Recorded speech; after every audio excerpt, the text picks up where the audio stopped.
The stemware caught the candlelight as I balanced the tray against my hip, weaving through the Friday night crowd at Celestino. 5 months of working here had taught me to navigate the narrow spaces between tables without disturbing the expensive conversations happening around me. The restaurant hummed with the kind of energy that came from people who had money to burn and nowhere else they needed to be. I set down the wine glasses at table 12, murmured something polite about their entrees arriving shortly, and turned back toward the kitchen. That was when Jessica caught my arm, her grip urgent enough to make me pause mid-step. "He's here again," she whispered, her dark eyes darting toward the private section near the back. "Third time this week. Fourth, if you count last Friday." I didn't need to ask who. For the past 2 months, the man in the corner booth had become as much a fixture of my Friday nights as the ache in my lower back and the smell of garlic that clung to my uniform. Alessandro something. I'd never caught his last name, but I'd caught him watching me more times than I could count. So? I adjusted the empty tray, keeping my voice level.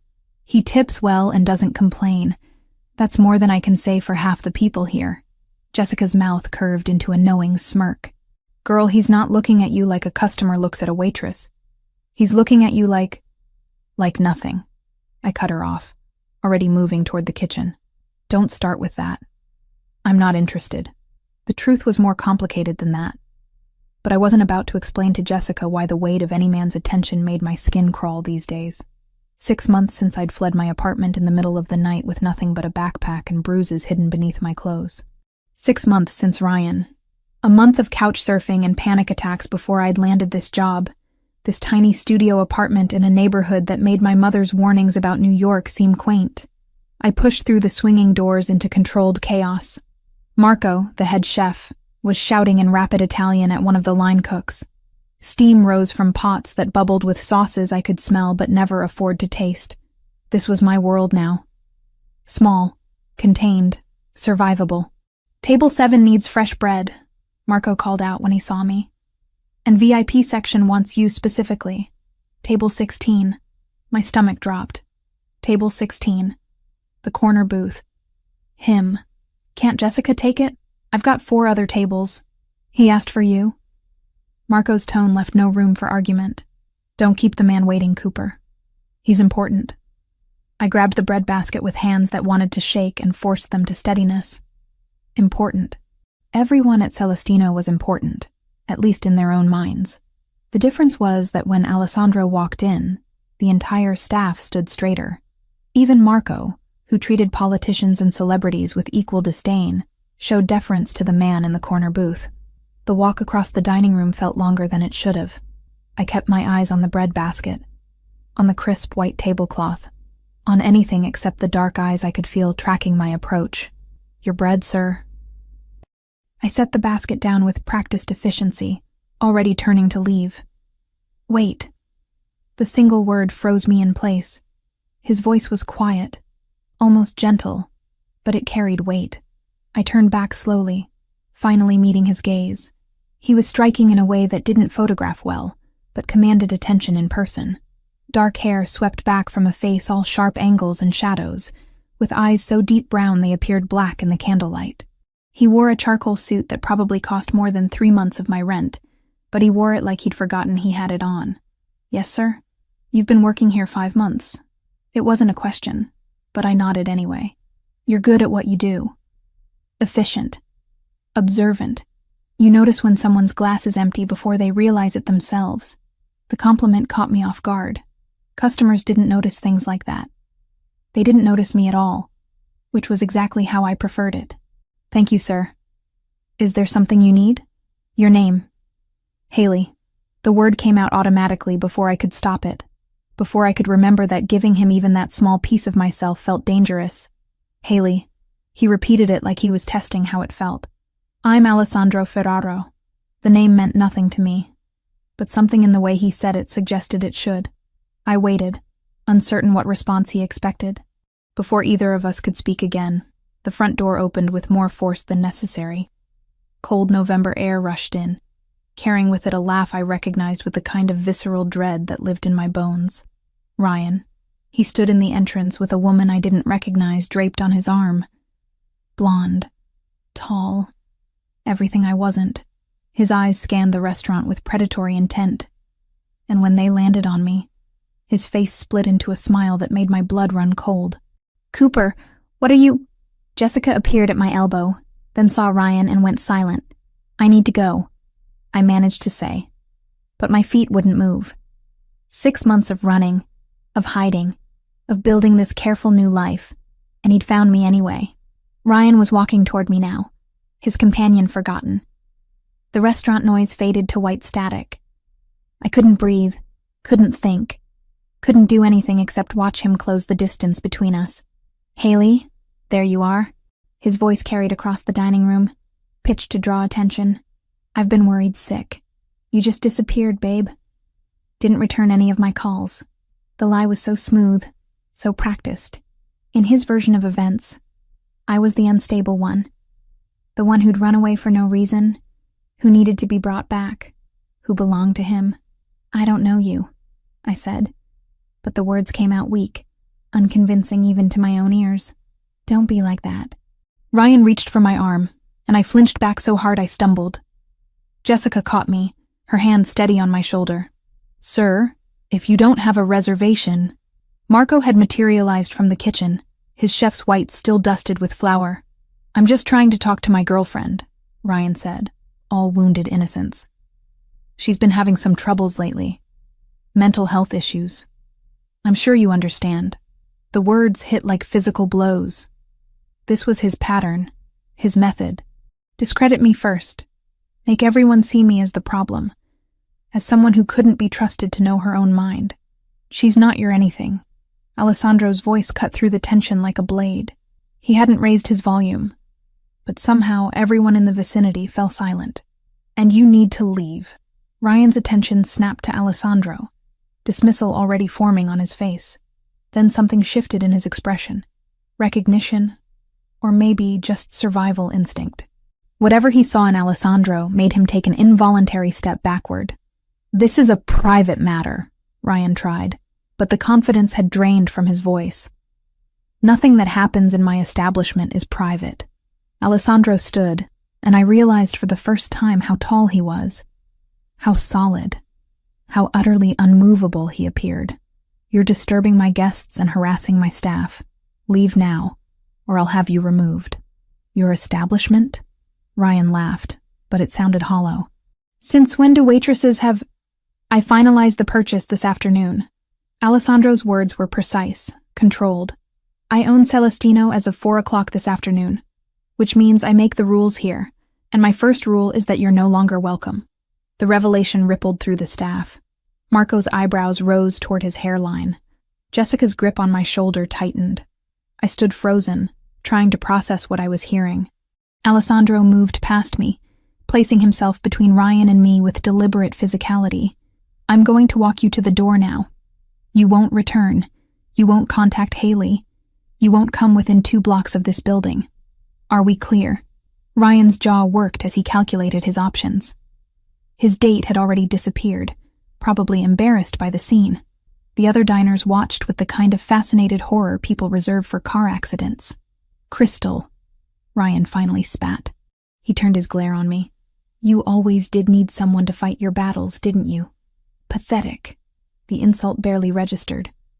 I was too busy watching Alessandro guide Ryan toward the exit with a hand that never quite touched him, but somehow communicated absolute authority.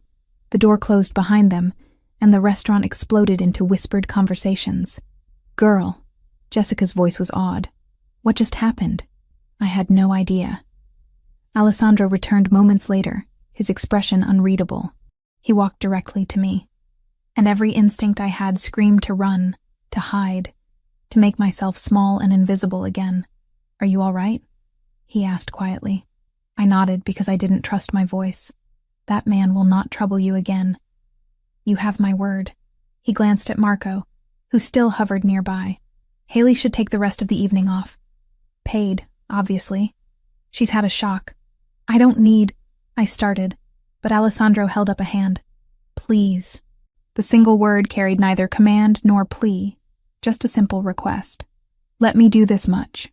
Marco was already nodding, making shooing motions toward the back. Jessica took my arm, guiding me toward the staff room. I went numbly, my mind struggling to catch up with everything that had just happened. I changed out of my uniform in a daze. When I emerged, the restaurant had returned to its normal rhythm, as if the confrontation had been nothing more than a brief interruption. Only Alessandro remained in the hallway, leaning against the wall with his hands in his pockets. "I'll have my driver take you home," he said. "That's not necessary." The words came out sharper than I intended. "I can take the subway. It's nearly 11. The subway isn't safe at this hour. I do it every night." Something flickered across his face. "That ends tonight." The presumption in his voice sparked anger through the numbness. "You don't get to make that decision." "You're right." He straightened, pulling something from his pocket. A business card, heavy cream stock with just a phone number embossed in black. "But I hope you'll accept this, at least. If you need anything at all." I took the card because refusing seemed more difficult than accepting. Our fingers brushed in the exchange, and I jerked my hand back like I'd been burned. If he noticed my reaction, he didn't comment. "The offer of a ride stands.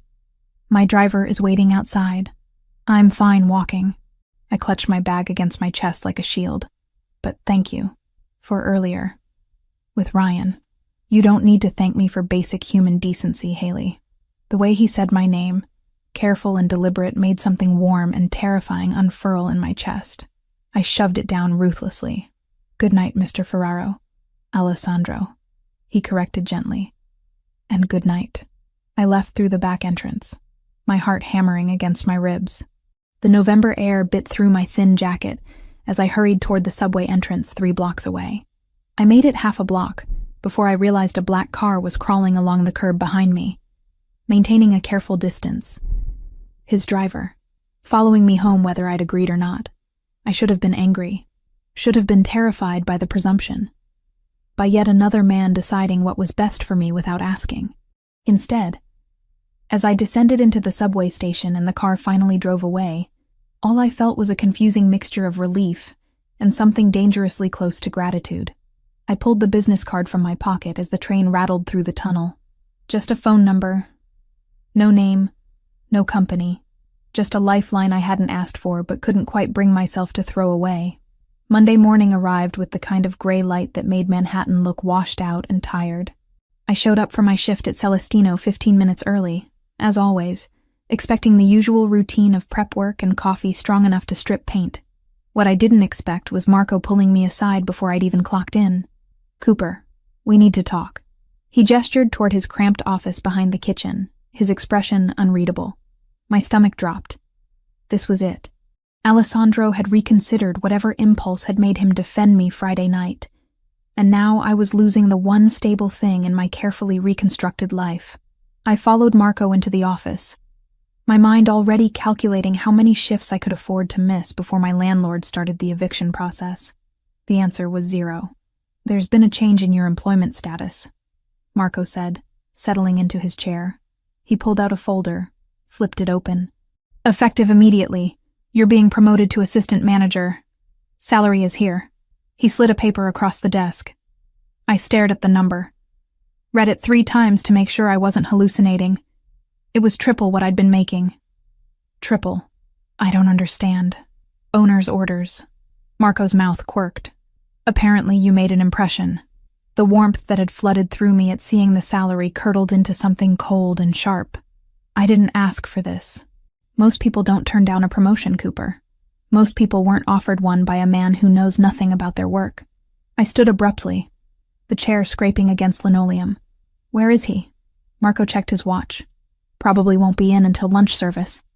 "Look, I don't know what happened Friday night, but whatever it was, take the win. You're good at what you do. You deserve this." Did I? Or was this just another version of the same pattern I'd sworn to escape? A powerful man deciding what I needed, what I deserved, without bothering to ask what I wanted. I left Marco's office and found Jessica already at work setting up the dining room. She took one look at my face and raised an eyebrow. "Let me guess. You heard about the promotion." "You knew?" Marco told me first thing. "Girl, this is amazing. Do you know what assistant manager makes here? You could actually afford to live in a building with working heat. I don't want it." Jessica set down the stack of menus she'd been carrying. "Okay, I'm going to need you to explain that logic. Because from where I'm standing, you just won the lottery, and you're complaining about the ticket. He didn't ask me. The words burst out sharper than I'd intended. He just decided. Like he has any right to make choices about my life. Understanding dawned in Jessica's eyes. This is about Ryan. This is about me not being some charity case for another controlling man to fix. Haley, Jessica's voice gentled. I've been working here 3 years. I've seen Alessandro Ferraro exactly 6 times before 2 months ago. You know what he did for the last assistant manager when she asked for a raise? He said no. You know what he does for most staff? The bare minimum required by law. She paused. He bought this entire restaurant. Do you understand how much money that is? And the first thing he does is promote you. Exactly. Don't you think that's weird? I think it's a man who sees something he wants and goes after it. Jessica picked up her menus again. The question is, what are you going to do about it? I spent the morning shift in a haze of resentment and confusion, my movements automatic as I took orders and delivered food. The lunch rush started at 11:30, and right on schedule, Alessandro walked through the door.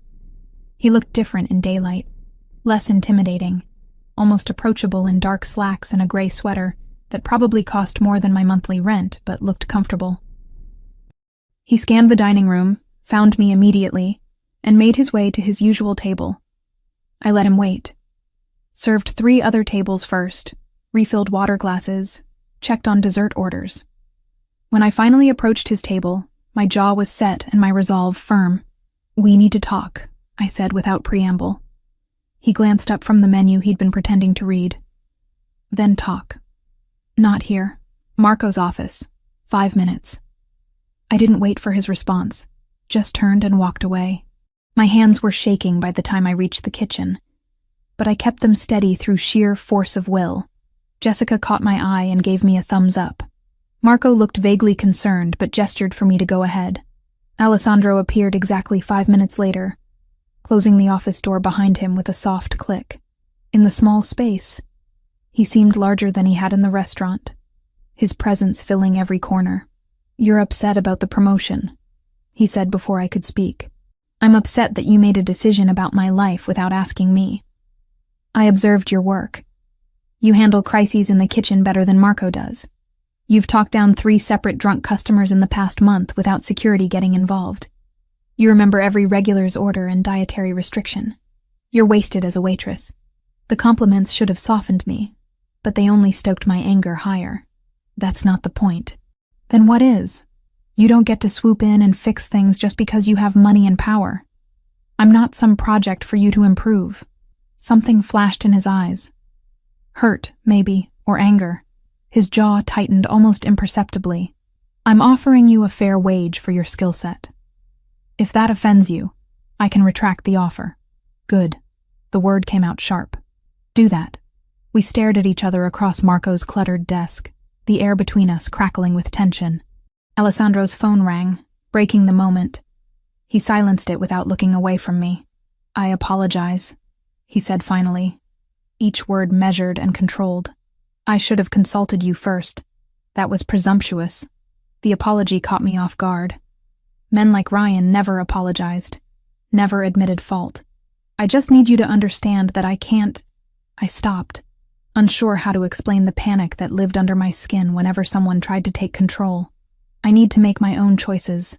Understood. He nodded once, crisp and businesslike. The offer remains open if you change your mind, but I won't push. Someone knocked on the door. One of the line cooks stuck his head in. Sorry to interrupt, but there's a delivery for Ms. Cooper. Guy says it's urgent. Alessandro and I emerged from the office to find a courier holding a large manila envelope. He checked his clipboard. Haley Cooper? That's me. The envelope was heavy, official.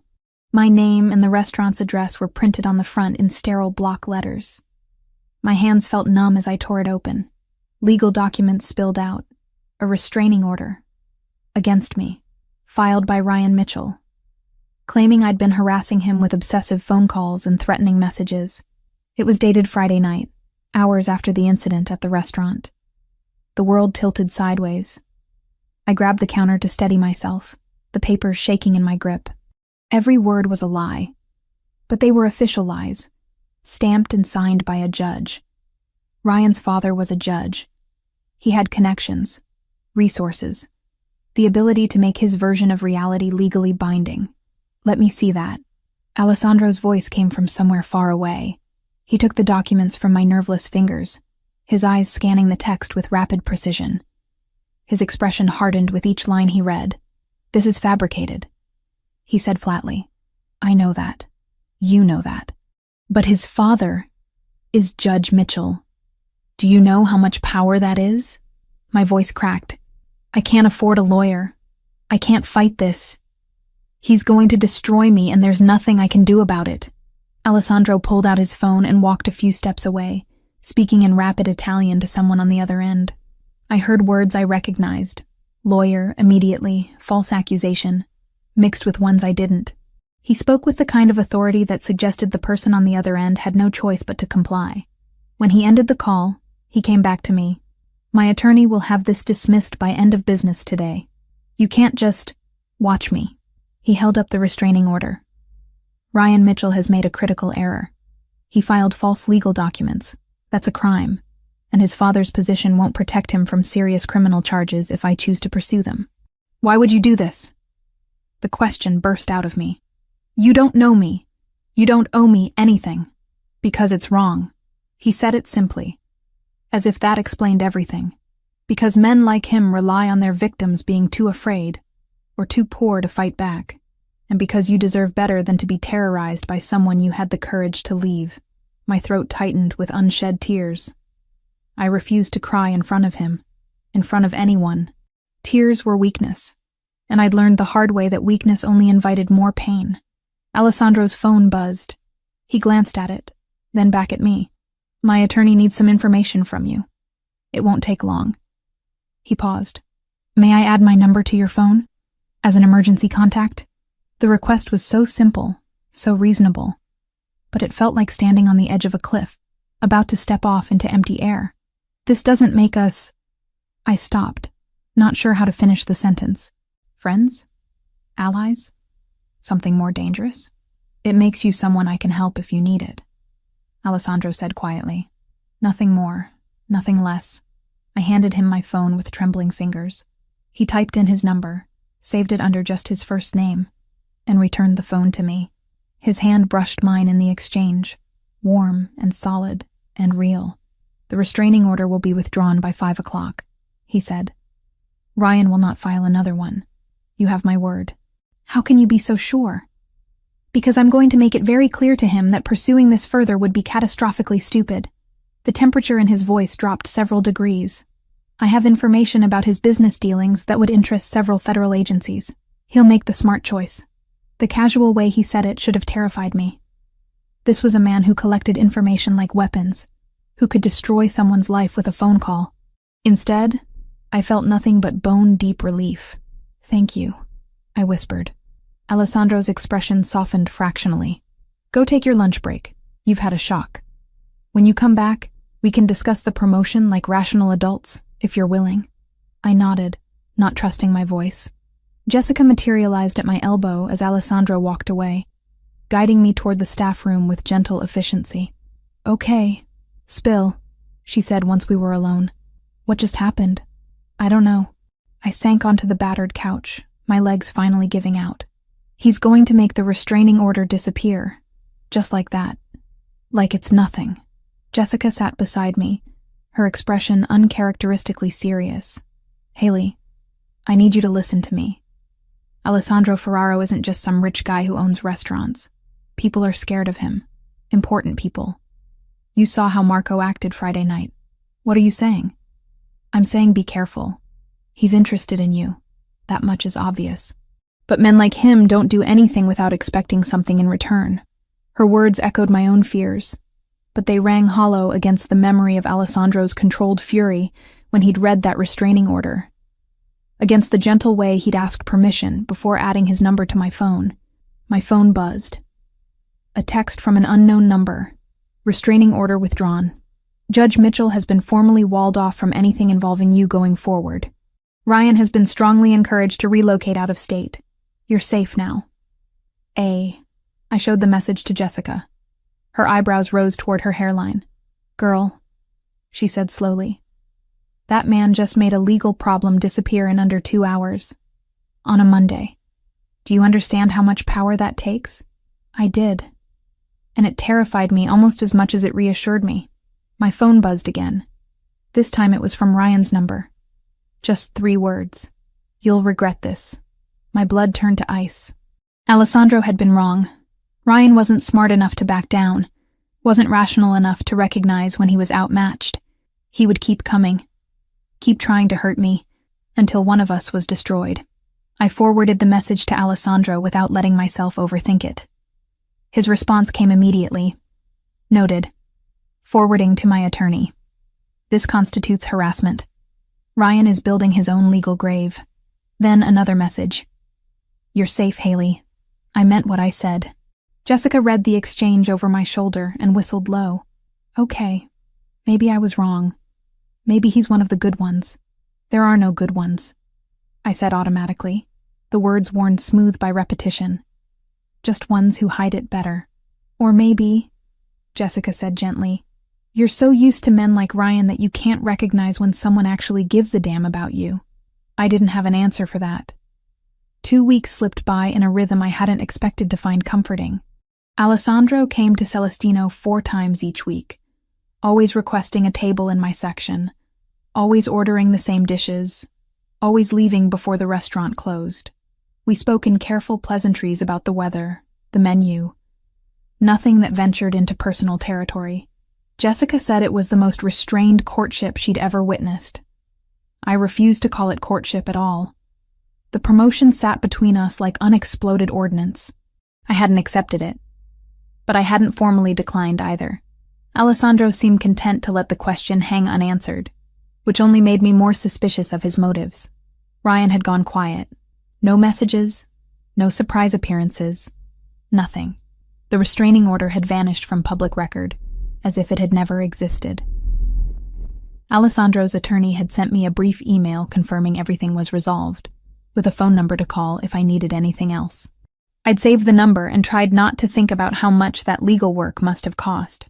Friday night found me closing down my section, my lower back aching from 8 straight hours on my feet. Jessica had left an hour earlier, and most of the kitchen staff was finishing cleanup. I walked home through streets that had become familiar, my keys threaded between my fingers out of habit rather than genuine fear.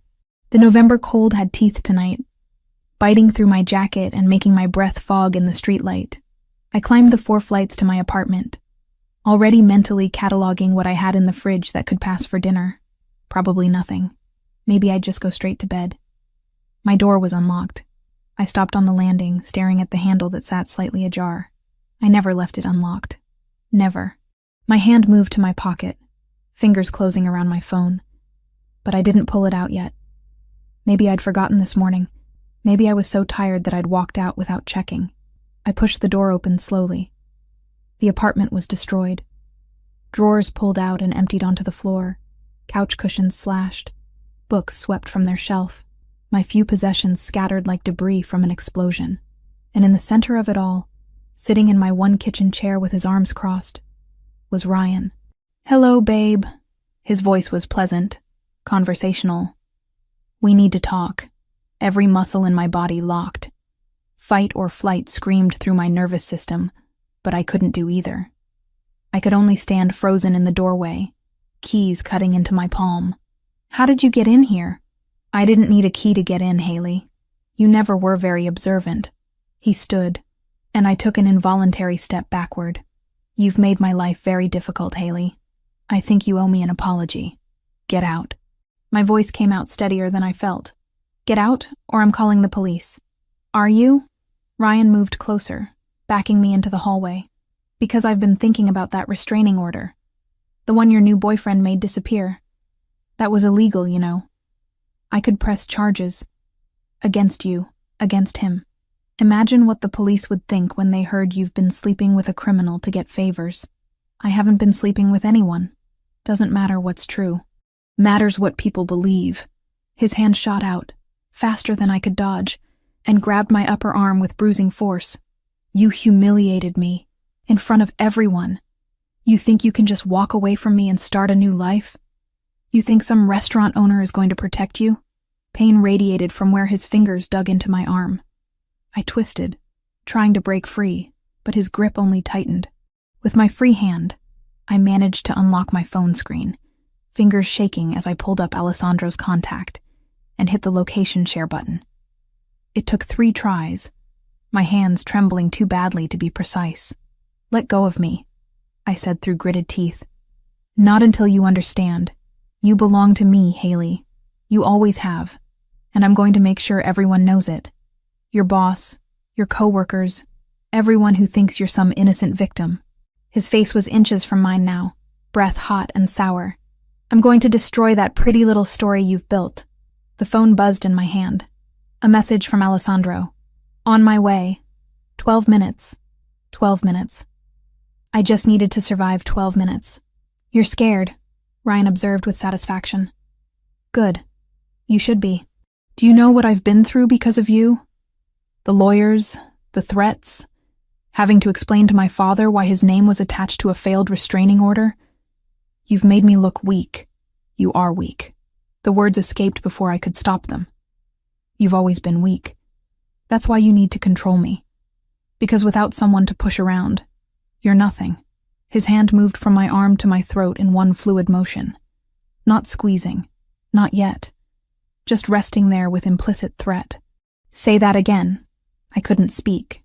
Could barely breathe. But I met his eyes with every ounce of defiance I could summon. The sound of footsteps on the stairs made Ryan's head snap toward the stairwell. Heavy footsteps, purposeful, multiple sets. His grip on my throat loosened fractionally. Alessandro appeared first, taking in the scene with a single sweeping glance. Behind him came 2 other men. One was tall and broad-shouldered, with a broken nose that suggested violence was a familiar language. The other was leaner, watchful, with hands that stayed near his jacket pockets. "Step away from her."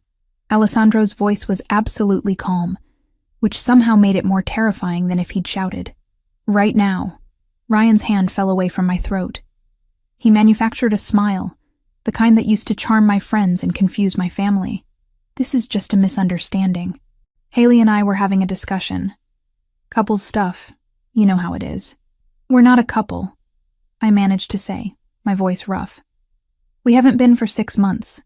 Alessandro moved closer, placing himself between Ryan and me with deliberate physicality. "Did he hurt you?" I wanted to say no, to minimize it, to make this whole situation disappear, but Alessandro was looking at my arm, at the place where Ryan's fingers had left red marks that were already darkening to bruises. Something in his expression shifted. The careful control slipped for just a moment, and what showed beneath was cold and absolutely merciless. "Michael," he said without taking his eyes off Ryan, "remove our guest from the building. Make sure he understands that returning to this address would be inadvisable." The broad-shouldered man moved with surprising grace. He didn't touch Ryan, just positioned himself in a way that made retreat the only logical option. Ryan looked between them, calculations running behind his eyes. "This isn't over," he said to me. "Yes," Alessandro said quietly. "It is. If you contact Ms. Cooper again, if you come near her workplace or her home, if you so much as think about her too loudly, you'll discover exactly how unpleasant I can make your life.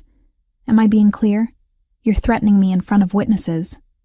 I'm making you a promise. There's a difference." Alessandro's tone never changed, never rose, never wavered from that deadly calm. "Michael will escort you out now. The next time you need escorting, it won't be nearly so polite."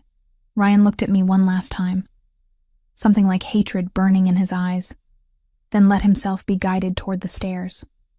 The lean man followed, and their footsteps echoed down the stairwell until the building's front door slammed shut. Only then did Alessandro turn to me. "Are you hurt anywhere else?" I shook my head, not trusting my voice. Now that the immediate danger had passed, my legs felt unsteady. I leaned against the wall, trying to keep myself upright through sheer determination. Alessandro surveyed the destroyed apartment, his jaw tightening. He didn't have a key. "I didn't give him one," I said, staring at the damage. "I never would." The admission felt like failure. "The lock is broken." Alessandro crouched by the door, examining the mechanism. He damaged it, forcing his way in. This door won't lock properly tonight. Alessandro's thumb moved over his phone. Michael is calling the police and the building manager, he said, voice clipped with control. There will be a report. Photos. A paper trail. His gaze lifted to mine. He doesn't get to do this and vanish into the dark.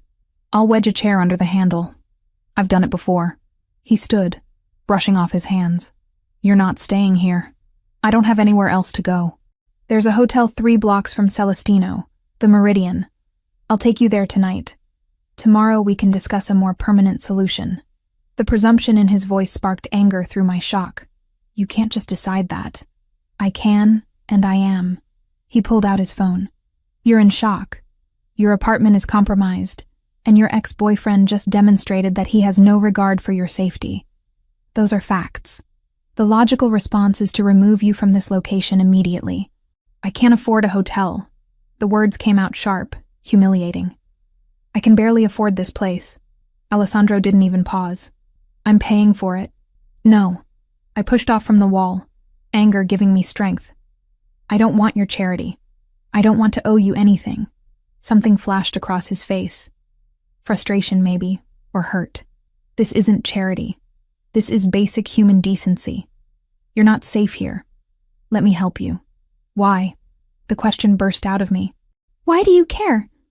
You barely know me. Because Ryan was right about one thing. Alessandro's voice dropped lower. I am going to protect you. Not because you're weak. Not because I want to control you. But because I can, and he can't, and someone should. We stared at each other across my ruined apartment. I could feel my resistance crumbling, worn down by fear and exhaustion, and the simple fact that he was right. I wasn't safe here. One night, I said finally. Just tonight. Tomorrow I'll figure something else out. Alessandro nodded. One night. I'll help you pack what you need. He moved through my apartment with efficient purpose, finding my backpack amid the destruction and beginning to gather clothes. I watched numbly as he folded my things with unexpected care, selecting practical items without asking for guidance. A change of clothes, toiletries from the bathroom, the book I kept on my nightstand. Ready? He asked when the bag was full. I took one last look at the apartment. It had never been much, but it had been mine. My first place after escaping Ryan. My first taste of real independence.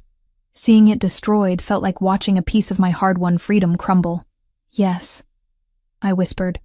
The drive to the hotel passed in silence. Alessandro's car was warm and quiet, insulated from the city noise. I pressed my forehead against the cool window and tried not to think about how much my arm hurt where Ryan had grabbed me. The Meridian was the kind of hotel I'd walked past 100 times without ever imagining I'd stay there. Marble floors, crystal chandeliers, staff in uniforms that probably cost more than my weekly paycheck. Alessandro guided me through the lobby with a hand at the small of my back, speaking quietly to the front desk clerk. The suite is ready, Mr. Ferraro, the clerk said, handing over a key card. Is there anything else you require? Privacy, Alessandro said simply. The suite was on the 12th floor, all clean lines and muted colors, with a view of the city that made Manhattan look almost beautiful. I stood in the doorway, unable to make myself walk inside. It felt like crossing a threshold I couldn't uncross. Haley, Alessandro's voice was gentle. You're safe here. No one knows you're in this building except me and the front desk, and they won't tell anyone. The door locks. The room is paid for. You can rest. Thank you. The words came out barely audible. I don't know what I would have done if you hadn't... Don't. He held up a hand. You don't need to thank me for doing what should be done. Get some sleep. We'll talk in the morning about next steps. He turned to leave, and something in me panicked at the thought of being alone with my thoughts, with the memory of Ryan's hand on my throat. Alessandro. He stopped, looked back. Thank you anyway, even if you think I shouldn't say it. His expression softened in a way I'd never seen before. Good night, Haley. Lock the door behind me. I did, the deadbolt sliding home with a solid click that made me feel fractionally safer. Then I stood in the middle of the beautiful suite and finally let myself fall apart. Morning light filtered through the hotel curtains in shades of gold that seemed too gentle for how I felt. I'd spent most of the night staring at the ceiling, replaying Ryan's hand on my throat, the casual violence in his grip, the promise of worse to come. Sleep had come in fitful bursts around 4 a.m, leaving me groggy and disoriented when someone knocked on the suite door at 8. I checked the peephole before opening it. Alessandro stood in the hallway holding a cardboard tray with 2 coffee cups and a white paper bag that smelled like fresh pastries. Behind him stood an older woman in a tailored gray suit, her silver hair pulled back in a neat bun, carrying a leather briefcase. "Good morning," Alessandro said when I opened the door. "I brought breakfast. And my attorney. I hope that's acceptable." I must have looked as wrecked as I felt because his expression shifted to concern. "Did you sleep at all?" "Some." I stepped back to let them in, suddenly aware that I was still wearing yesterday's clothes, that my hair was a disaster, that I probably looked like exactly what I was, someone barely holding it together. The attorney extended her hand with a professional smile. "Caroline Webb. Mr. Ferraro briefed me on your situation. I'm sorry you're going through this." We settled around the suite's small dining table. Alessandro distributed coffee with the kind of efficiency that suggested he'd done this before, while Caroline pulled documents from her briefcase and arranged them in neat stacks. "I'll be direct," Caroline said, opening a folder. "Your ex-boyfriend filed a civil lawsuit against you yesterday afternoon. Defamation of character, claiming your allegations of abuse have damaged his professional reputation and personal relationships. He's seeking $200,000 in damages." The number hit me like a physical blow. 200,000. I didn't have $200 in my savings account. The coffee cup trembled in my hands. "He can't do that," I said, even though I knew he already had. "Everything I said about him is true. Truth is an absolute defense against defamation," Caroline agreed. "But defending yourself in court costs money. Legal fees for a case like this could easily run $50,000 or more. Ryan's banking on you not being able to afford representation, which would result in a default judgment in his favor. So he wins." My voice sounded hollow, even to my own ears. "He gets to destroy me, and there's nothing I can do about it." "That's not what I said." Caroline's tone was firm, but not unkind. "I'm willing to represent you pro bono. No charge for my services." I looked between her and Alessandro, trying to understand the catch. "Why would you do that?" "Because I don't like bullies," Caroline said simply. "And because Alessandro asked me to. We've worked together for 15 years. When he tells me someone needs help, I listen." Alessandro had been quiet during this exchange, his attention seemingly focused on his coffee, but I could feel him watching me, gauging my reactions. "There's more you should know," Caroline continued. "I did some preliminary investigation into Ryan Mitchell's background. He owes approximately $80,000 to various creditors, including some individuals who don't take kindly to missed payments. He has a pattern of behavior with former girlfriends. 2 separate women filed complaints about harassment and assault, but both cases were dismissed when the women suddenly declined to testify. Likely they were paid off or intimidated into silence. Each revelation made my stomach tighten. I'd known Ryan was cruel, but hearing it laid out in legal terms made it real in a way my own experiences hadn't. "He blames you for his current circumstances," Caroline said.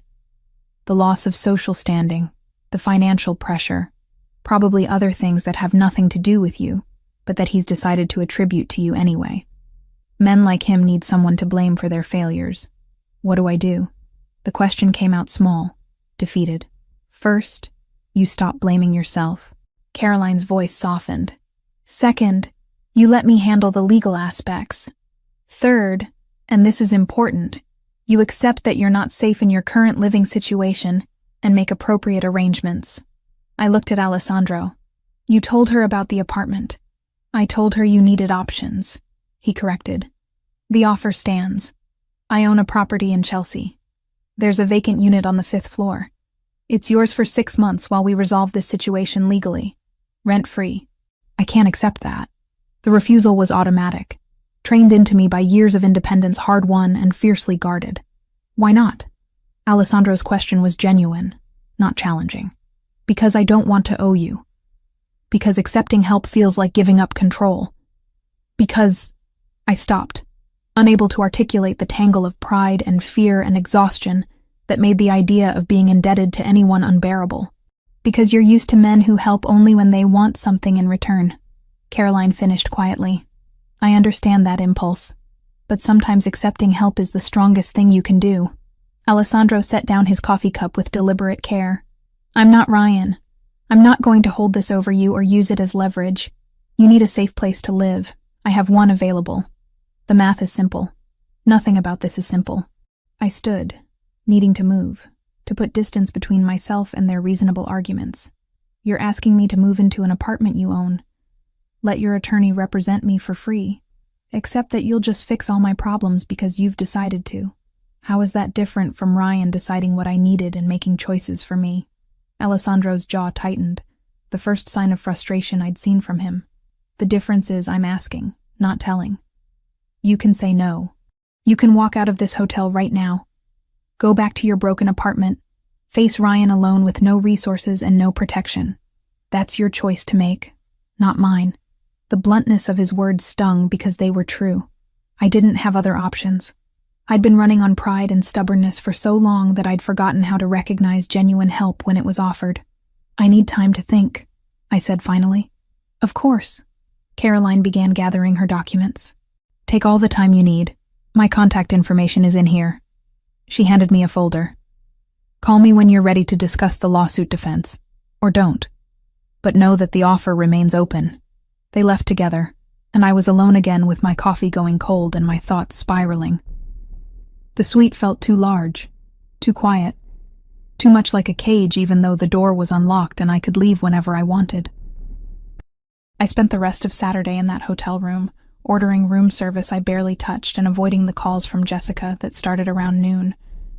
By Sunday, I'd watched every movie the hotel offered and memorized the pattern of cracks in the ceiling. By Monday, I was climbing the walls with restless anxiety. Alessandro didn't call, didn't text, didn't show up with more coffee and reasonable arguments. His absence felt louder than his presence had. Tuesday morning, Jessica appeared at my door with a duffel bag and a determined expression. Marco told me where you were. I'm not leaving until we talk. I let her in because refusing seemed like more effort than I could muster. She took one look at the room service trays scattered across the coffee table and made a disapproving sound. Girl, you look terrible. Thanks. That's helpful. You know what I mean. She sat on the couch, patted the cushion beside her. Talk to me. What's going on in that head of yours? I sat, pulling my knees up to my chest. He wants me to move into an apartment he owns. I know. Marco told me the whole story. Jessica's expression was unusually serious. He also told me what Ryan did to your place, and that you've been hiding out here for 3 days instead of accepting help. It's not that simple. Actually, it is. You're making it complicated because you're scared. I'm not scared. The lie felt transparent even as I said it. You're terrified, Jessica corrected gently. Terrified of owing someone. Terrified of being controlled again. Terrified that accepting help makes you weak. Am I close? I pressed my face against my knees, unable to answer. Listen to me, Haley. I've known you for 5 months.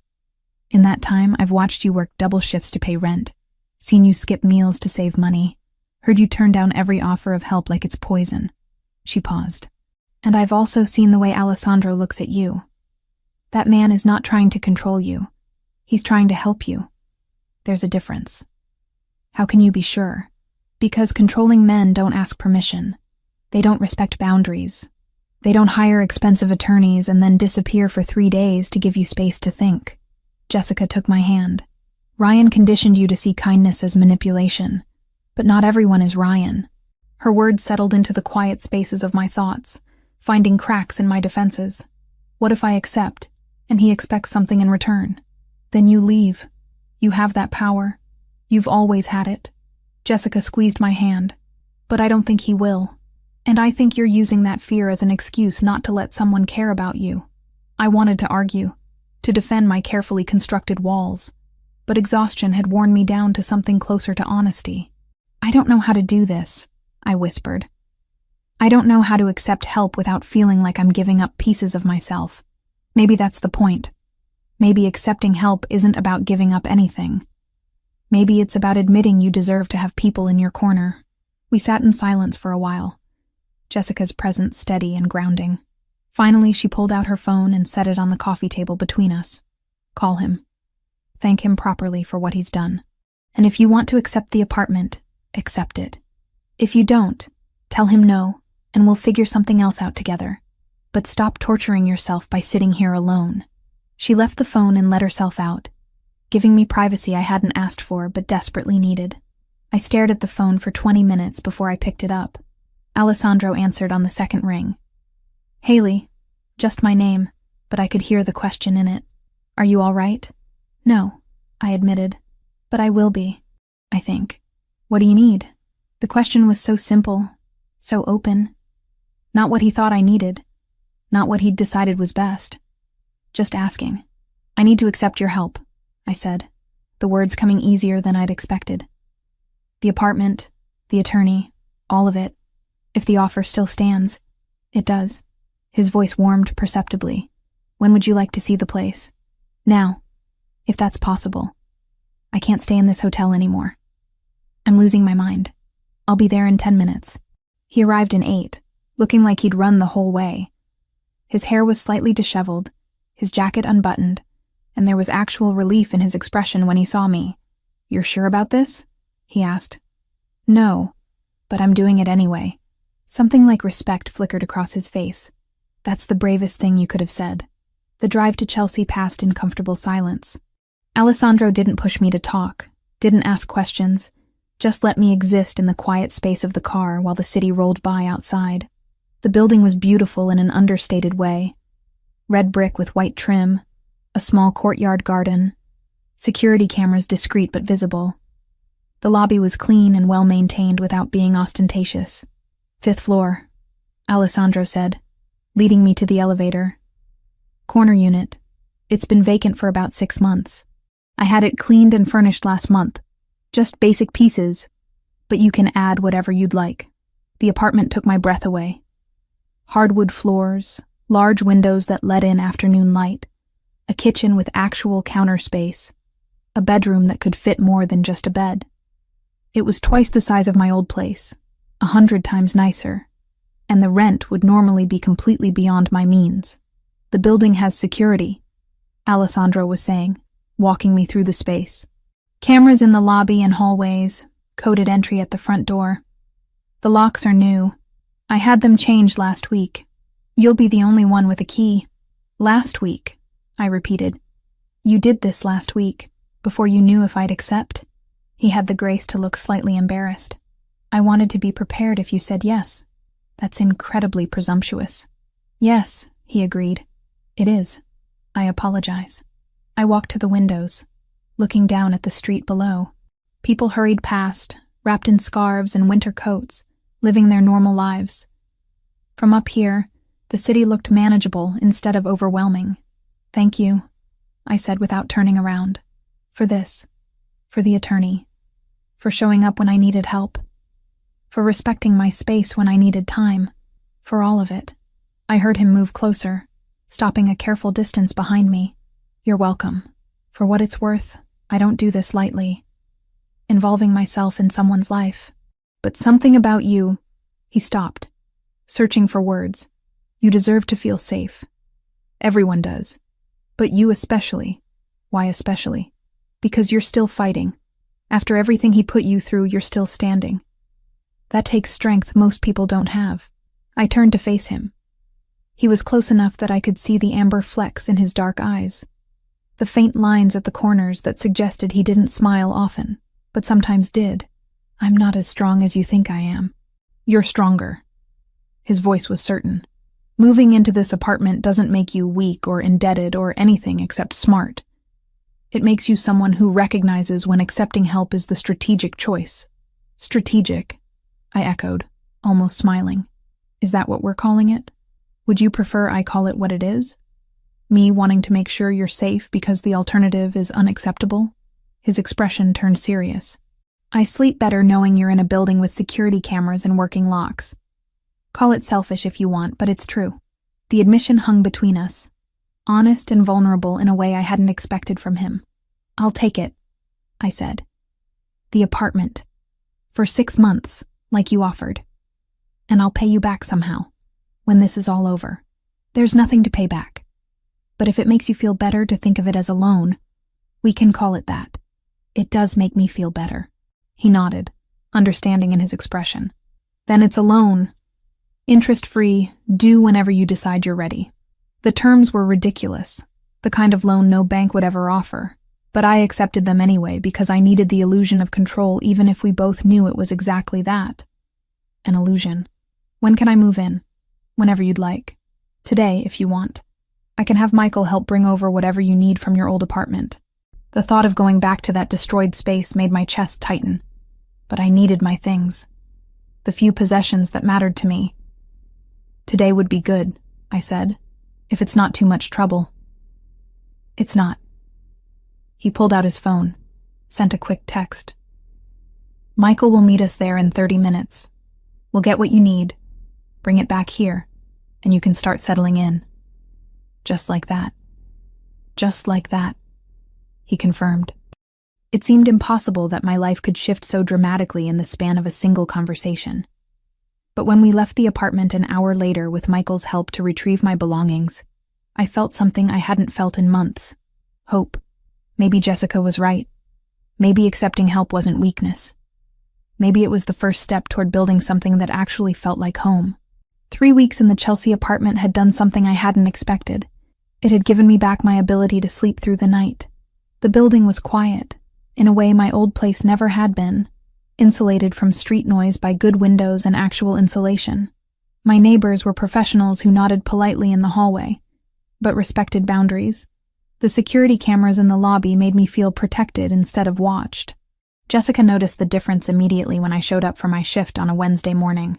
You look human again, she said, adjusting the silverware on table 6. Like, actually rested. It's weird seeing you without those dark circles. Turns out having working locks and heat that doesn't quit at 2 a.m. makes a difference. I finished folding napkins into the precise triangles Marco insisted on. Who knew? I knew. I've been telling you for months that your old place was a dump. She paused, studying me more carefully. He's still coming around? She didn't need to specify who.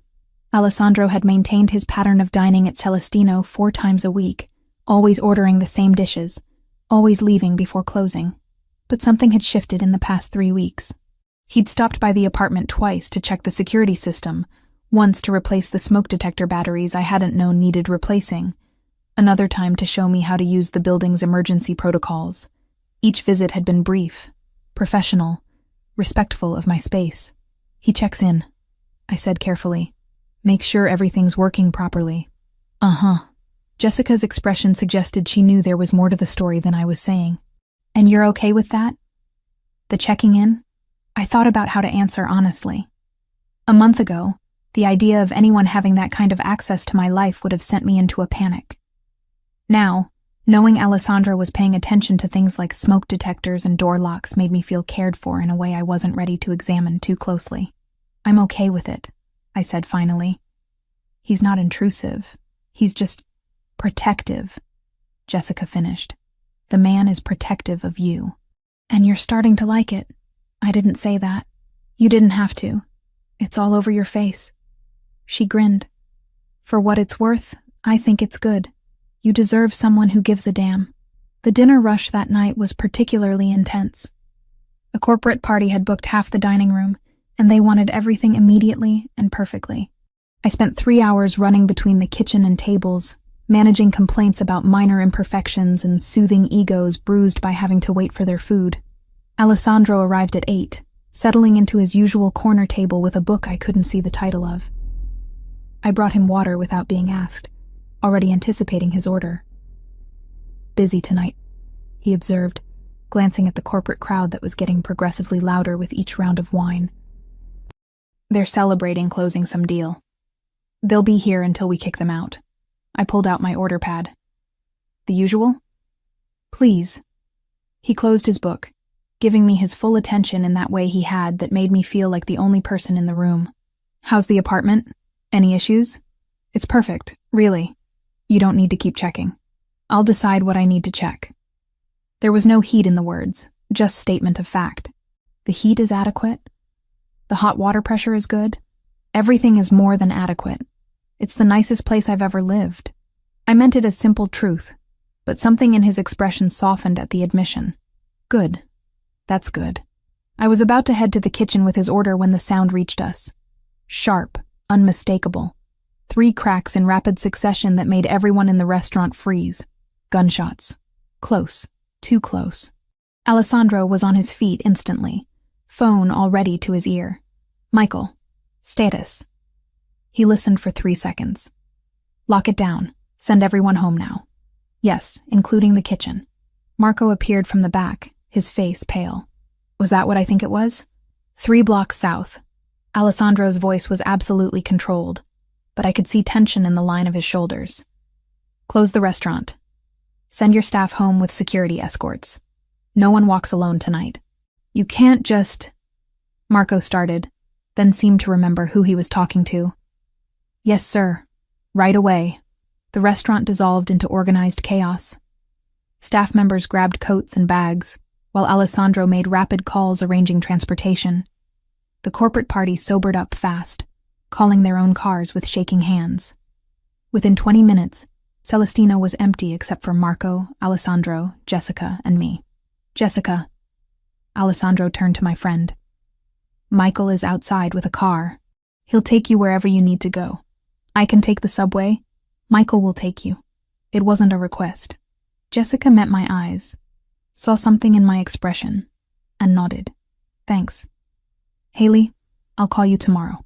She squeezed my arm on her way out, leaving me alone with Alessandro and Marco. I'll lock up, Marco said. You two should go. I followed Alessandro out the back entrance where his car waited, engine running. The driver I didn't recognize held the door open, his expression carefully neutral. Alessandro gestured for me to get in first, then slid in beside me. The car pulled away from the curb smoothly, but I could feel the tension radiating from Alessandro like heat from a furnace. His jaw was tight, his hands clenched into fists on his thighs. In the dim light from passing street lamps, I noticed something dark spreading slowly across his left sleeve.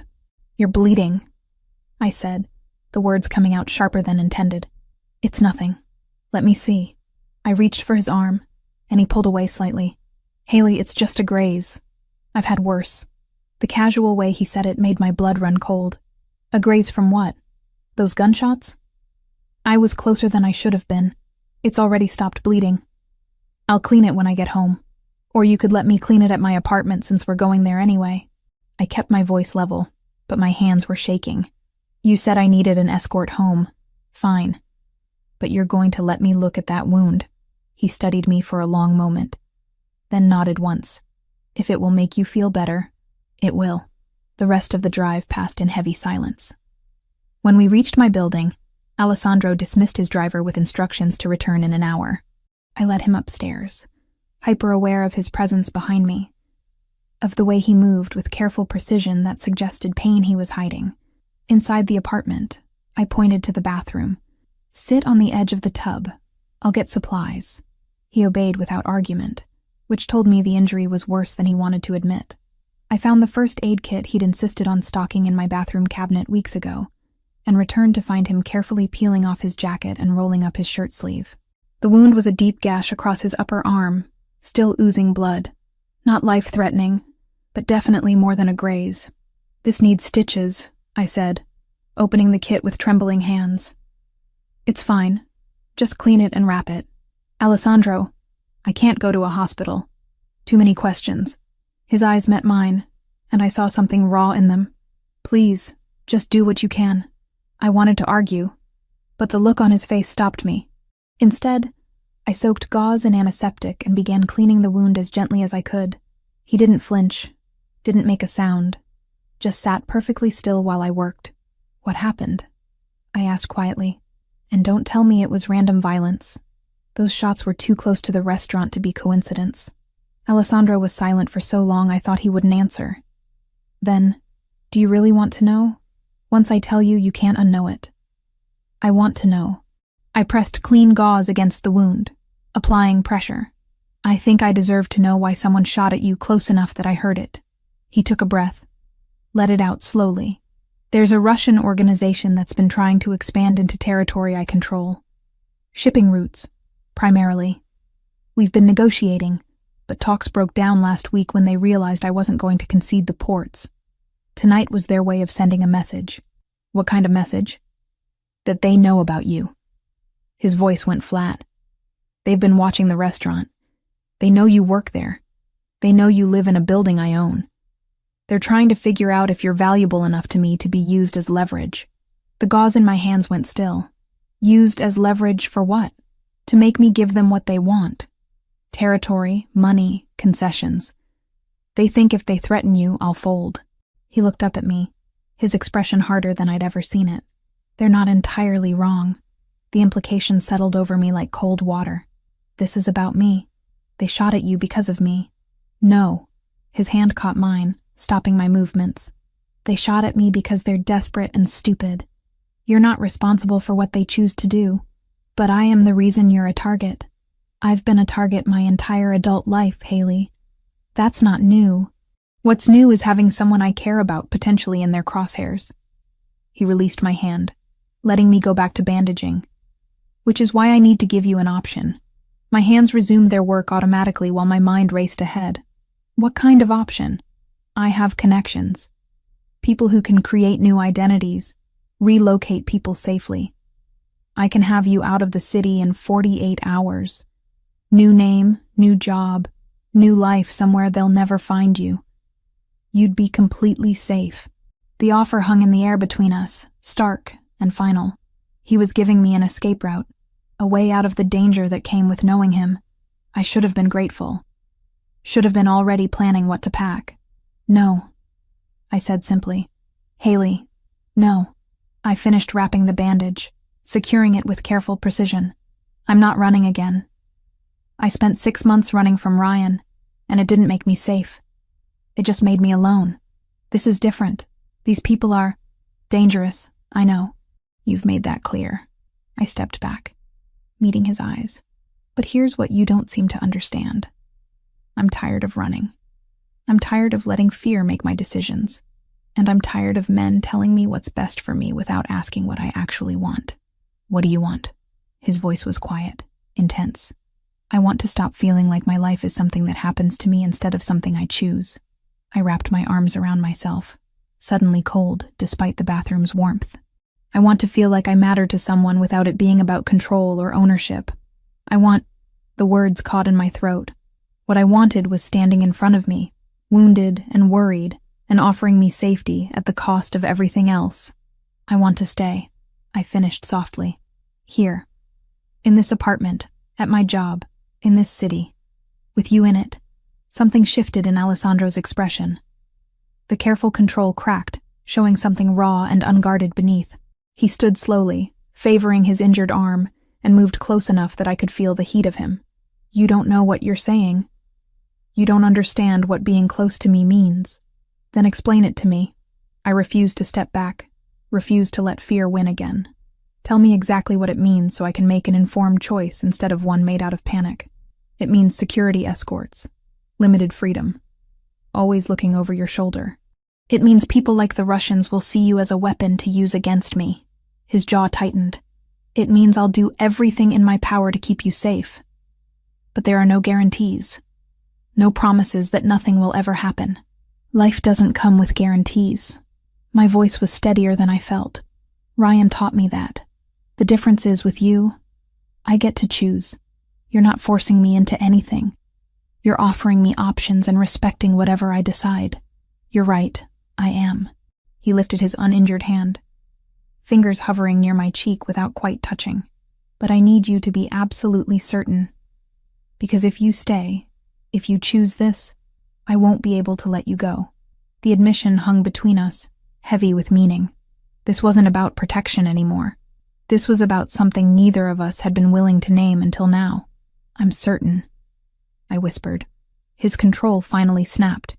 The hand at my cheek moved to cup the back of my head, fingers tangling in my hair as he pulled me close. His mouth found mine with desperate precision, kissing me like I was oxygen and he'd been drowning. I kissed him back with equal desperation, my hands fisting in his shirt, pulling him closer despite his injury. All the tension of the past 3 weeks, all the careful distance we'd maintained, exploded into this single point of contact. He kissed like he did everything else, with absolute focus and intensity. His good arm wrapped around my waist, pressing me against him. I could feel his heart hammering against my chest, could taste coffee and something darker on his tongue. When we finally broke apart, both breathing hard, his forehead rested against mine. "This is a terrible idea," he said, but he didn't let go. Probably. My hands were still twisted in his shirt. But I'm done making only safe choices. He pulled back enough to look at me, his eyes searching mine. "You're vulnerable right now. Scared. I won't take advantage of that." "You're not taking advantage. I'm choosing you." I met his gaze steadily. "There's a difference." "There is." His thumb traced my lower lip with heartbreaking gentleness. "Which is why I'm going to leave now. Before we do something you'll regret in the morning." "I won't regret it." "Maybe not." He pressed a kiss to my forehead, soft and achingly tender. "But I need you to be sure. I need you to choose me when you're not running from something else. Can you understand that?" I did, even though every nerve in my body was screaming for him to stay. He was giving me time, space, respect. Everything Ryan had never offered. "Go," I said, even though the word hurt. "But come back, please. Tomorrow." It was a promise. "We'll talk tomorrow. Really talk. About what this means, what you're choosing, all of it." He left, and I locked the door behind him with shaking hands. My lips still tingled from his kiss. My hands still remembered the feel of his shirt beneath my fingers. Every part of me wanted to chase after him, to pull him back, to finish what we'd started. But he was right. I needed to be sure, needed to choose him from a place of strength, not fear. Tomorrow, I would make that choice. Tonight, I would let myself feel the weight of it, the possibility and the danger and everything in between. Alessandro didn't come back the next day, or the day after that. By the third day, I'd stopped checking my phone every 5 minutes for messages that never arrived. By the fifth day, Jessica was giving me concerned looks every time she caught me staring at his empty table during dinner service. "He's avoiding you," she said on the 7th night, after we'd closed, and I was wiping down tables with more force than necessary. "And you're pretending you don't care." "I'm not pretending anything." I scrubbed at an imaginary stain. "He's busy. He has businesses to run. A life that doesn't revolve around me." "Right. And that's why Michael has been doing the security checks instead of him." I'd noticed. Michael had shown up twice in the past week to verify the building's systems, both times with polite efficiency and absolutely no explanation for Alessandro's absence. He'd been professional, thorough, and completely unwilling to answer any questions about his boss. "Maybe he changed his mind," I said, the words tasting bitter. "Maybe he realized getting involved with someone like me is more trouble than it's worth." Jessica stopped restocking napkins and turned to face me fully. "Or maybe he's scared. Did you consider that? Men like Alessandro don't get scared. Everyone gets scared, Haley. Especially when they care about something enough to lose it." She paused, studying my face. "You should talk to Michael. Really talk to him. I bet he knows more than he's letting on." I dismissed the idea at the time, but it stuck with me through the rest of the week. By Friday, when Michael showed up for another security check, I was ready. "We need to talk," I said, as he was preparing to leave my apartment. "And not about smoke detectors." Michael paused, his hand on the door handle. He was a big man, easily 6'3", with shoulders that suggested he'd been hired more for intimidation than conversation. But his eyes were kind beneath the professional mask. "About Alessandro," I continued when he didn't respond. "About why he's avoiding me. That's not my place to discuss, Ms. Cooper." I kissed him. He kissed me back. Then he disappeared. I think that makes it at least partially my place. I crossed my arms, trying to project confidence I didn't feel. "Please, I need to understand what I did wrong." Something shifted in Michael's expression. He closed the door and moved back into the apartment, leaning against the counter with a sigh. "You didn't do anything wrong," he said finally. "Alessandro is protecting you. From himself. That doesn't make sense." "It does, if you know his history." Michael hesitated. clearly weighing how much to reveal. He had a sister. Younger. Her name was Sophia. The past tense made my stomach clench. What happened to her? She fell in love with someone in the organization. Not Alessandro's operation, he wouldn't have allowed it, but a rival family. The man claimed he'd leave that life for her. Alessandro tried to stop it, but Sophia was stubborn. She thought love would be enough. Michael's jaw tightened. 4 years ago, there was a dispute over territory. Sophia was caught in crossfire at a restaurant. Wrong place, wrong time. She died in Alessandro's arms. The image hit me like a physical blow.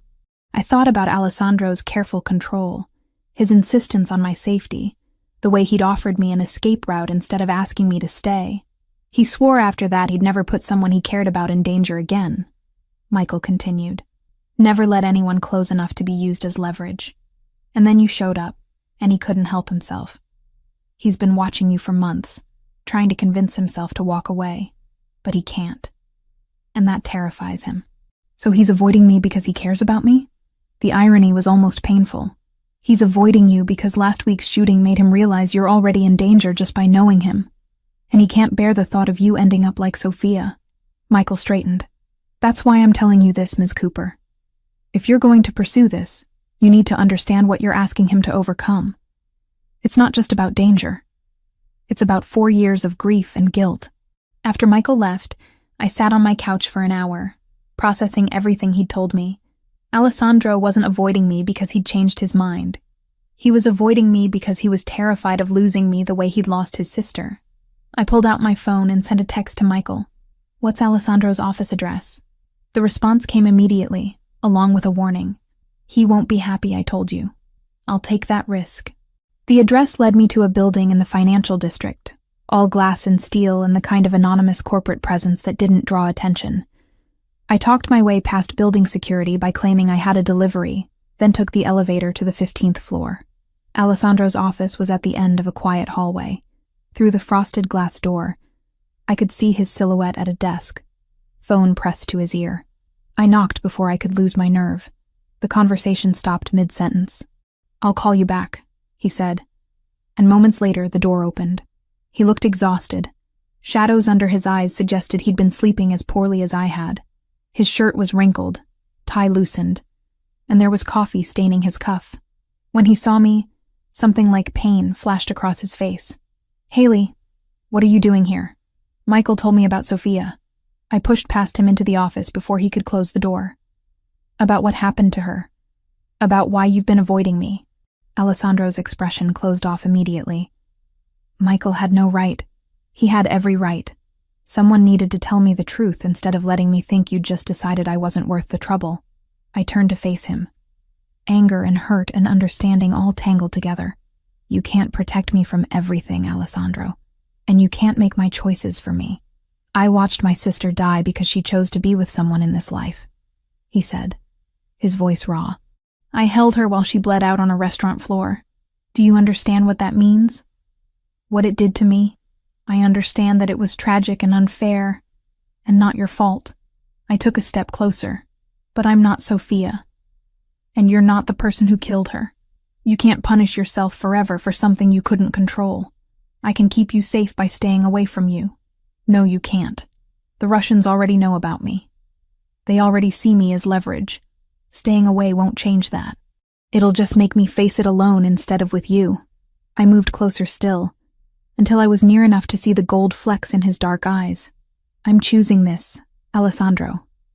Knowing the risks, understanding the danger, fully aware of what happened to your sister. I'm choosing you anyway. His control was fracturing. I could see it in the tension of his shoulders, the way his hands clenched at his sides. You don't know what you're asking. Then tell me. Tell me exactly what I'm asking for so I can prove I understand.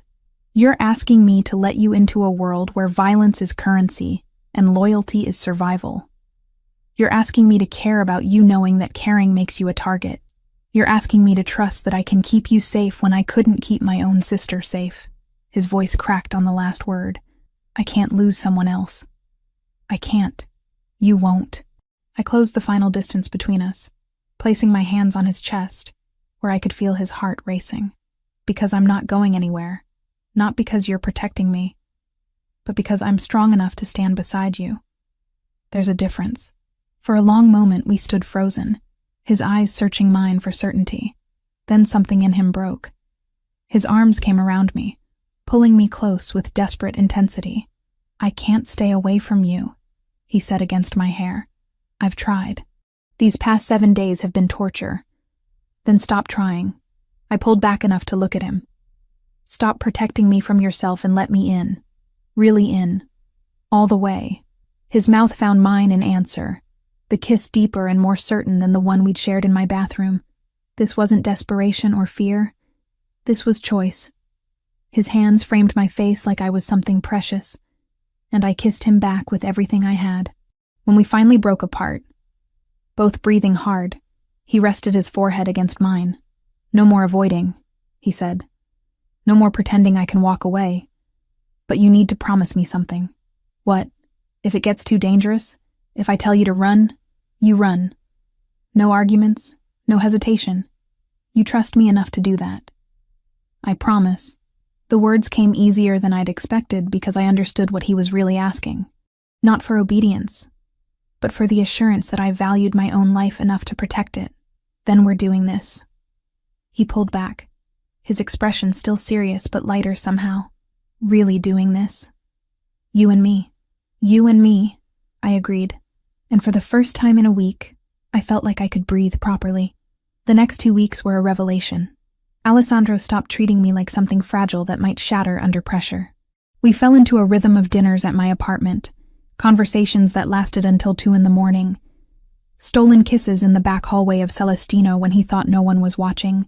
He told me about his childhood in Italy, about his parents who'd built the organization from nothing, about Sophia's laugh and her terrible taste in music. I told him about my parents, dead in a car accident when I was 19. About the student loans I'd taken to put myself through culinary school. About the dreams of being a chef that Ryan had systematically crushed. About the shame of staying as long as I had with someone who hurt me. "Shame is a weapon abusers use," Alessandro said one night, his fingers tracing patterns on my arm as we lay on my couch. "It keeps you silent, keeps you from seeking help. You survived him. That's not shameful. That's strength." Jessica noticed the change immediately. She pulled me aside during a slow lunch service, her expression caught between happiness and concern. "You two are together now," she said. It wasn't a question. "Yes. Good. He's been different these past 2 weeks. Lighter. I didn't think Alessandro Ferraro knew how to be light." She paused.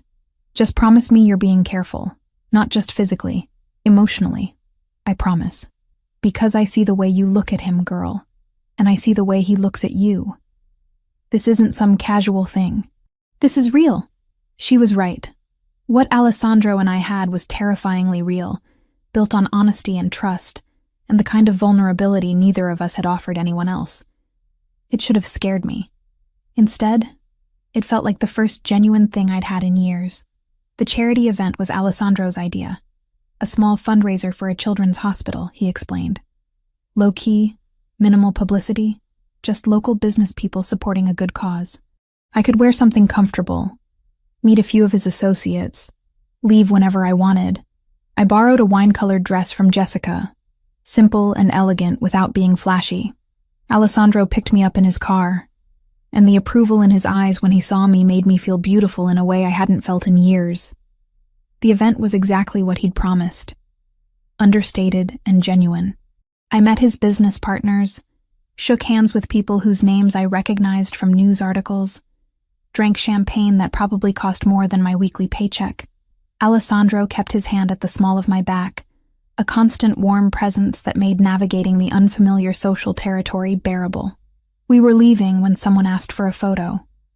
"Just a quick picture for the hospital's website," the organizer explained.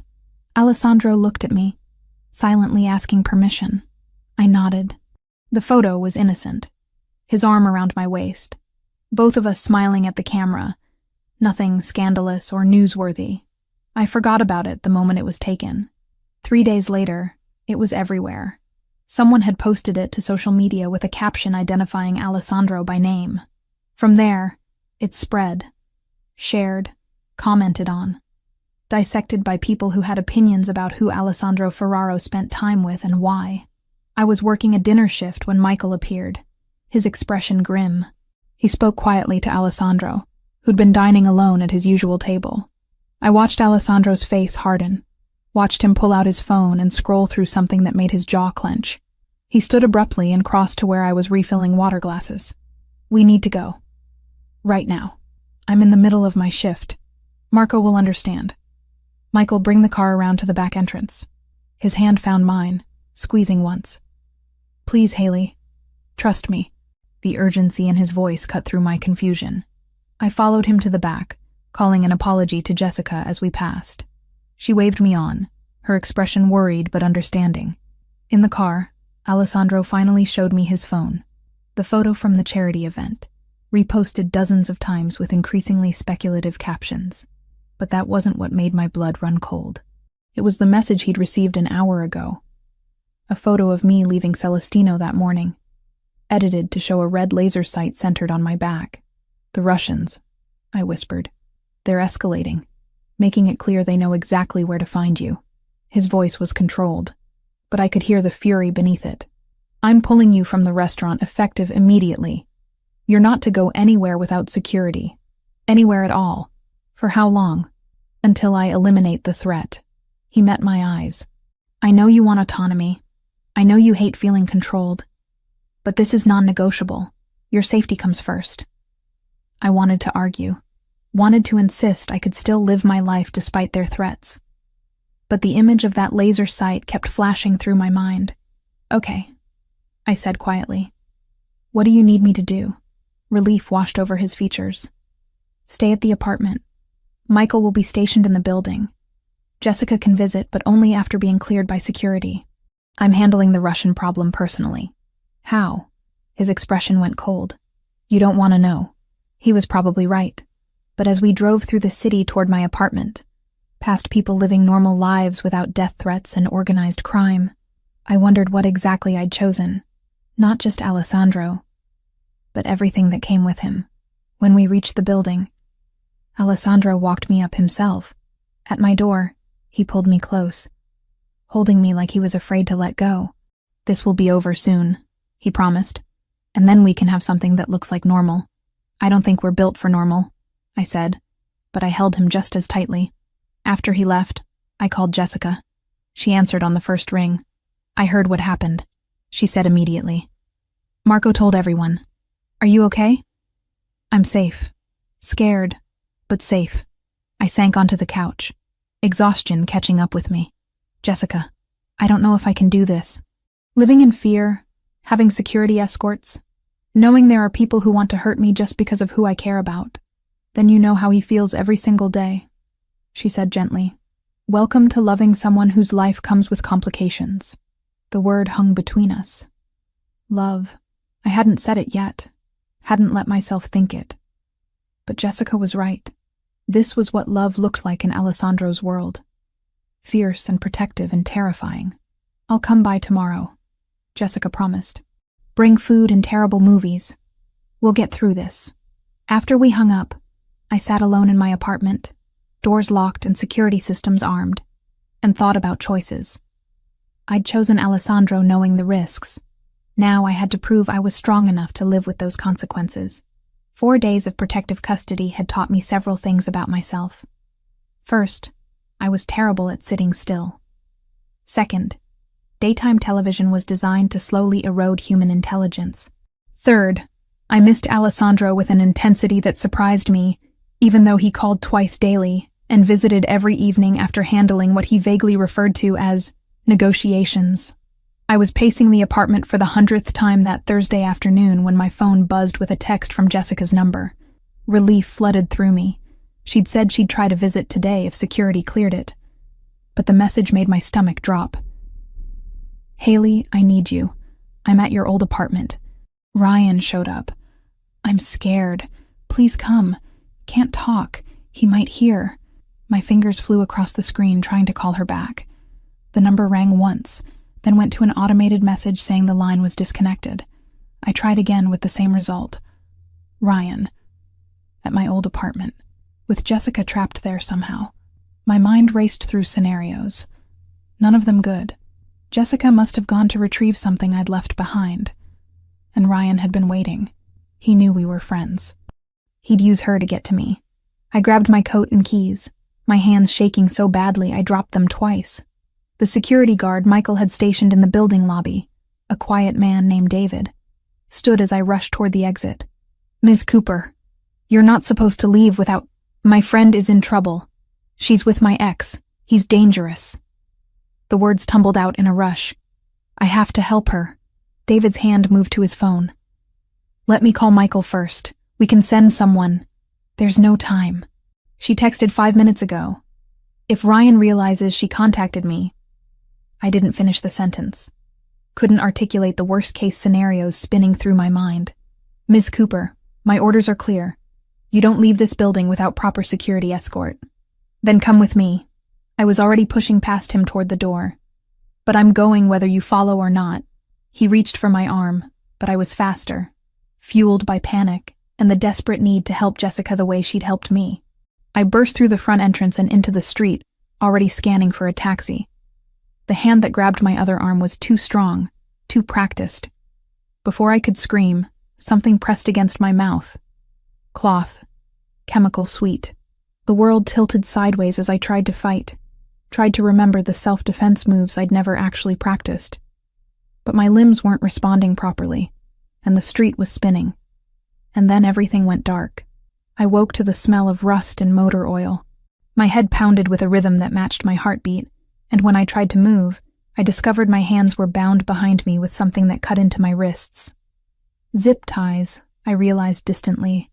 My ankles were similarly secured. The space around me slowly came into focus. A warehouse. Mostly empty, except for a few scattered crates and industrial equipment that looked decades old. Sunlight filtered through grimy windows set high in the walls, creating bars of light across the concrete floor. 3 men stood several feet away, speaking in Russian too rapid for me to follow even if I'd understood the language. Terror locked my throat. This wasn't Ryan. This was so much worse. One of the men noticed I was awake and said something to his companions. They turned as a unit, and the one in the middle, tall, pale, with a scar bisecting his left eyebrow, approached with deliberate slowness. "Ms. Cooper." "Welcome." His English was heavily accented but clear. "I apologize for the method of invitation, but you have been difficult to reach. Where's Jessica?" My voice came out hoarse. "Where's my friend?" Confusion flickered across his face, then understanding. He laughed, the sound devoid of humor. "Your friend is fine. Safe at work, I imagine. We borrowed her phone number. Clever technology, yes? You thought you were rescuing her, but she never needed rescue. The betrayal of it hit harder than it should have. Of course it had been a trap. Of course I'd been stupid enough to fall for it. What do you want?" I asked, though I already knew. "We want Alessandro Ferraro to understand that his stubbornness has consequences." The man crouched in front of me, close enough that I could smell tobacco on his breath. He refuses to negotiate fairly. So now we negotiate with what he values. You are valuable to him, yes?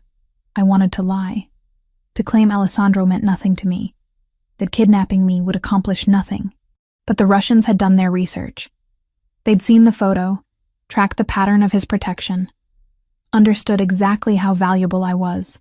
"He'll kill you for this," I said instead, putting every ounce of certainty I possessed into the words. "Perhaps. But first, he will pay. $5 million and control of the southern port. A small price for something he loves." The man stood, pulling out a phone. "We will send him proof you are alive. You will tell him to cooperate." "Yes?" He held the phone in front of me, camera recording. I stared into the lens, knowing Alessandro would see this, knowing it would destroy him the way Sophia's death had. "Don't pay them," I said clearly. "Don't give them anything. I'm not worth—" The backhand came fast enough that I tasted blood before I felt the pain. My head snapped to the side, stars exploding across my vision. "Try again," the Russian said calmly. "This time, ask him nicely to pay." I spit blood onto the concrete and met the camera's eye once more. "I love you," I said. Because if this was the last message Alessandro received from me, that needed to be in it. I'm sorry. The phone disappeared. The Russians moved to the far side of the warehouse, speaking in low tones. I tested the zip ties systematically, looking for any weakness, any way to slip free. But they'd done this before, and whoever had secured my bonds knew exactly how tight to make them. Time passed strangely in the warehouse. Could have been an hour, could have been 3.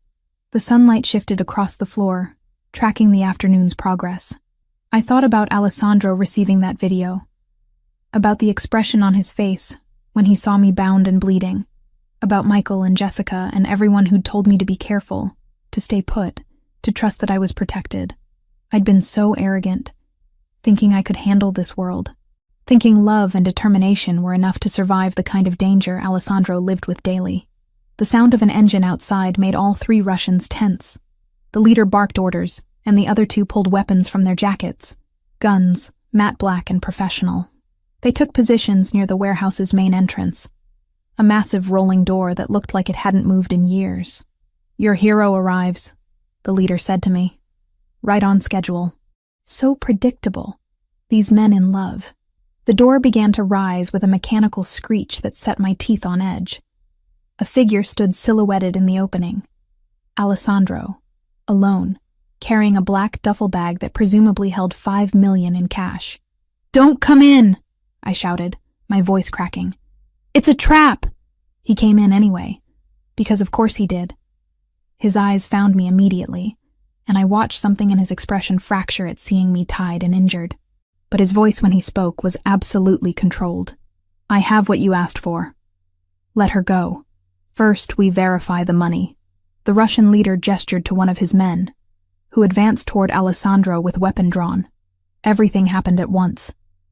Glass shattered from above as figures dropped through the high windows on rappelling lines. Michael's voice shouted, "Down!" and Alessandro dove toward me while gunfire erupted from multiple directions.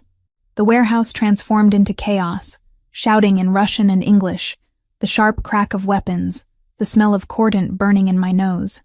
Alessandro's body covered mine, his weight pressing me flat against the concrete as bullets whined overhead. I felt rather than heard his sharp intake of breath, felt wetness spreading across his shoulder where it pressed against my cheek. "Stay down," he said through gritted teeth. "Don't move." The firefight lasted maybe 90 seconds, though it felt like hours. When silence finally fell, my ears were ringing, and my heart was trying to hammer through my ribcage. Alessandro rolled off me carefully, his face pale but determined. His shoulder was bleeding through his shirt, the wound spreading crimson across gray fabric. "You're hurt," I said stupidly, as if that wasn't obvious. "I'm fine." He pulled a knife from his pocket and began cutting through the zip ties with shaking hands. "Are you hurt? Did they—" "I'm okay. Scared, but okay." The ties fell away, and I could finally move my hands, could reach up to touch his face and confirm he was real. "You shouldn't have come alone. You shouldn't have risked." There was never a question of risk. His hands framed my face with heartbreaking gentleness. "You're mine to protect. That doesn't have conditions." Michael appeared, checking the Russians who lay motionless across the warehouse floor. His team, 4 others I didn't recognize, were already moving through the space with tactical efficiency, securing weapons and checking for additional threats. "Clean," Michael called out. "Warehouse is secure. We need to move before police arrive." Alessandro helped me to my feet, his injured arm hanging awkwardly at his side. I pressed my hand against his wound, trying to slow the bleeding. He didn't flinch, just kept his good arm around my waist as we made our way to the waiting vehicles. The ride to the hospital passed in a blur of sirens, and Michael's calm voice on the phone coordinating with what sounded like law enforcement. Alessandro kept his eyes on me the entire time, his thumb tracing circles on my wrist like he needed the physical confirmation I was alive. "I'm so sorry," I said for the 10th time. "I thought Jessica was in danger. I didn't think—" "You thought like someone who loves her friends and wants to protect them. That's not wrong." His voice was rough with pain and something deeper. "But we're going to have serious conversations about security protocols after this. After you get treated for the bullet wound you took because of me. I'd take 100 bullets if it meant keeping you safe." He said it like it was simple fact. not dramatic declaration. That's what this means, Haley. Loving someone in this world. It means being willing to bleed for them. The hospital staff recognized Alessandro immediately and rushed him into treatment with efficiency that suggested they'd done this before. I refused to leave his side, holding his hand through the process of cleaning and stitching the wound. The bullet had gone clean through the fleshy part of his shoulder. Painful, but not life-threatening, the doctor assured us. When we were finally alone in the private room they'd given him, Alessandro pulled me onto the bed beside him with his good arm. "I need to ask you something," he said, his voice serious despite the pain medication making his words slightly fuzzy. "And I need you to really think before you answer. Okay, move in with me. Not the Chelsea apartment. My home. Permanently. Not because of security or protection or any practical reason." He took a breath. "Because I love you. Because I want to wake up next to you every morning and know you're safe and mine. Because I'm done pretending this is temporary." Tears I'd been holding back since the warehouse finally broke free. "I love you too. So much it terrifies me." "Is that a yes?" "Yes." I kissed him gently, careful of his injuries. "Yes to all of it. Your home, your life, your impossible, dangerous, beautiful world. I choose you, Alessandro. Completely." His smile transformed his face, making him look younger than I'd ever seen him. "We'll figure out how to balance this. Your independence, my need to protect you.